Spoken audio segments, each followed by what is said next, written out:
అందరికీ నమస్కారము. నా పేరు భీమరాజు, సుద్దుగుండపల్లి, సోమందపల్లి మండలం, పెనుగొండ నియోజకవర్గము. నేను 4 నెలల క్రితం బండిలో పడినాను.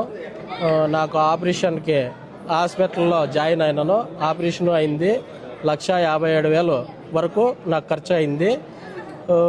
ఒక ఆపరేషన్ అయిన తర్వాత ఇంటికి వెళ్ళాను. ఇంటికి వెళ్ళిన తర్వాత సవితమ్మ అక్క నా కోసం విచారించి మా గ్రామానికి ఇచ్చేసి 20,000 ఆర్థిక సహాయం చేసింది. ఆర్థిక సహాయం చేసి నువ్వు ధైర్యంగా ఉండు, ఈ మా కుటుంబంలాగా నీతో చూసుకుంటానని చెప్పినది. అందుకు ఇప్పుడు సీఎం రిలీఫ్ ఫండ్ కింద 55,500 రూపాయలు సవితమ్మ అక్క ద్వారా సీఎం రిలీఫ్ ఫండ్ నాకు వచ్చింది. సవితమ్మకు ఎల్లప్పుడూ రుణపడి ఉంటాను. సవితమ్మక్క ఎల్లప్పుడూ 10 ఏళ్ళు కాక 15 సంవత్సరాలు కానీ ఎమ్మెల్యేగా గెలవాలి. అక్కకు మేము రుణపడి ఉంటాం. జై చంద్రబాబు, జై సవితమ్మక్క.